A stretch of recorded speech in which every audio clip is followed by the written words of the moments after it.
আমি আর তোমার সাথে থাকতে চাই না, আমি তোমার থেকে মুক্তি চাই। হ্যাঁ যাও যাও, আমিও থাকতে চাই না। আমি এক্ষুনি বাবাকে ফোন করছি, আমি তোমার থেকে ডিভোর্স নেব। হ্যালো বাবা। হ্যাঁ মা বল। তুমি এক্ষুনি আমাদের বাড়িতে এসো, ওকে আমি ডিভোর্স দেবো, তুমি ওই ব্যাপারে কথা বলে যাও। কেন, তোদের আবার কি হলো? আমি আর ওর সাথে পেরে উঠছি না, আমি ওর থেকে মুক্তি চাই, ব্যাস। দেখ মা, এত টাকা পয়সা খরচ করে তোকে বিয়ে দিয়েছিলাম যাতে তুই সুখে শান্তিতে সংসার করিস, ডিভোর্স দেওয়ার জন্য নয়।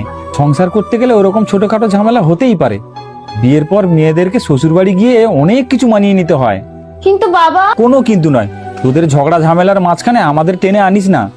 আজ তোদের ঝগড়া হয়েছে, কাল আবার তোদের মিল হয়ে যাবে। আর তোদের এই ঝামেলার মধ্যে যদি আমরা নাক গলাই, তাহলে জামাইয়ের সাথে যে আমাদের ভালো সম্পর্কটা ছিল সেটা নষ্ট হয়ে যাবে। জামাই মনে করবে আমরা তোকে কুমন্ত্রণা দিচ্ছি। তোদের নিজেদের ঝামেলা তোরা দুজনেই মিটিয়ে নে।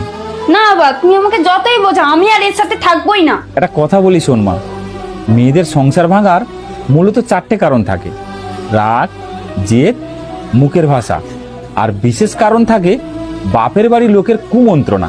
আর আমি যতদিন বেঁচে আছি সেটা আমি তোর সাথে হতে দেবো না। আমার কথা শোন, মাথা ঠান্ডা কর, আর জামাইয়ের কাছে গিয়ে এক্ষুনি ক্ষমা চেয়ে নে। আমাকে যদি তুই বাবা বলে মনে করিস তাহলে নিশ্চয়ই আমার কথা রাখবি।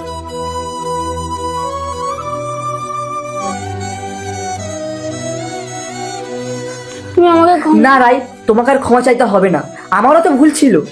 না গো, আমারই বেশি ভুল ছিল। ছাড়ে এসব কথা, আমি বাজারে যাচ্ছি, একটু মাংস আনছি, ভালো করে রান্না করবে। হ্যাঁ আচ্ছা ঠিক আছে। বন্ধুরা, বাবা মায়ের সঠিক শিক্ষায় ছেলে মেয়ের সংসার সুন্দর হয়। ভিডিওটি কেমন লাগলো অবশ্যই কমেন্ট করে জানাবেন।